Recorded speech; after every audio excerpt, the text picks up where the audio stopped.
Hello दोस्तों, मैं आज बात करने जा रहा हूँ कि लोग आपके पास कब तक रहते हैं। जब तक आपके पास संपत्ति रहती है तब तक आपके पास लोग रहते हैं। जब आपके पास विपत्ति आएगी सारे लोग आपको छोड़ के चले जाएंगे। क्यों? क्योंकि उनके सबके पास लाभ की जरूरत है भाई। क्योंकि आप जानते हैं कि जब दुख आता है ना, जब दुख आता है तो दुख अचानक आता है। जैसे दुख अचानक आता है, सुख भी अचानक आता है। ये जरूरी नहीं है कि आज दुख है तो कल फिक्स है कि सुख होगा। ये तो जरूरी नहीं है। इस समय अनुसार क्रम से बदलता है, चलता है। जैसे शुभ है लाभ है, हानि है लाभ है, जैसे चलता है ना। जैसे देखते होंगे कहीं किसी भी दूर जैसे गेट होता है वहाँ लिखा होता है शुभ लाभ। और अगर बिजनेस व्यापार करते हो तो हानि लाभ होता है। तो ये क्रम चलता रहता है, ये नहीं कि परिवर्तित हो जाए। जब आप देखेंगे तब आपको समझ में आएगा। कहीं भी जाइए तो देखिए, देखने को मिलता है किसी सोना वोना का दुकान होता है ना, या सोना बर्तन मिलता है, वहाँ लिखा होता है शुभ लाभ। ये क्रम है भाई, ये क्रम के अनुसार आएगा। वैसे दुख है तो सुख आएगा। ये जरूरी नहीं है कि आज आ गया तो चलता ही जाएगा। अब कोई कहे कि केवल सुखी हो तो बात गलत है।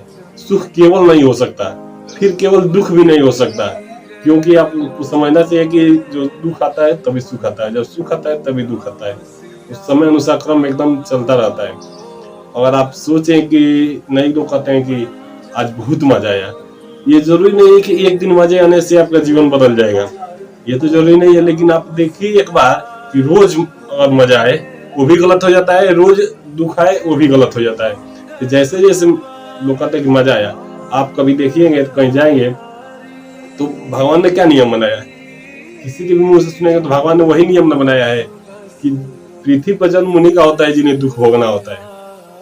पृथ्वी पर जन्म उन्हीं का होता है जिन्हें दुख भोगना होता है, क्योंकि उनका कर्म बाकी रह जाता है।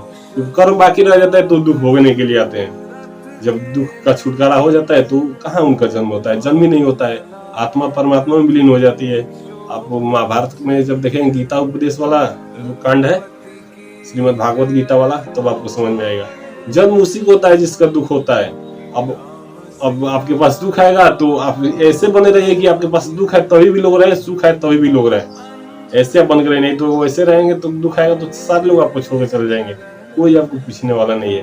इसलिए सुख कब आता है, दुख कब आता है, आपको परिवर्तन ऐसे रहना है कि आपको पता ना चले कि आपके पास दुख कब आया, सुख कब आया।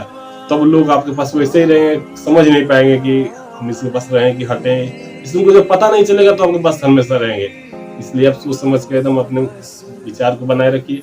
ये नहीं होता है कि इसमें जो है अगर आपने काम करे तो इसमें सुख की प्राप्ति हो गई फिर कल सुख, ऐसे क्रम नहीं है किसी का। तो क्रम आता रहता है। तो इसलिए अपने आप को ऐसे बनाए रखिए कि आपके पास लोग पहचान ना पाए कि आप किस प्रकार हैं, दुख में है कि सुख में है, सुख में है कि दुख में है। ऐसे ही होता है। दुनिया बहुत उलझी हुई है भाई, जब आप समझेंगे तब। अब कैसे कैसे उदाहरण है दुनिया में, आप देखेंगे तो समझ में आएगा। अब देखते हैं कि कहीं जाएंगे तो सोचते होंगे कि इससे मेरा मन भर जाएगा।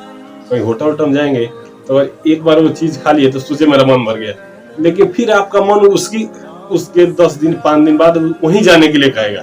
यही दुनिया का नियम है। आज भोगे फिर कल भोगने को आएगा, परसों भोगे। ऐसे एक क्रम बना देगा कि डेट वाइज आपको सुख चाहिए। ये नहीं कि आज भोग लिए तो उसको छोड़ दिया जाए, ऐसा नहीं है। यही दुनिया की रीत है। अब आप समझना चाहें तो इतनी बात तो बहुत ही है, और ये बताता रहूँ समय समय पर। जय हिंद।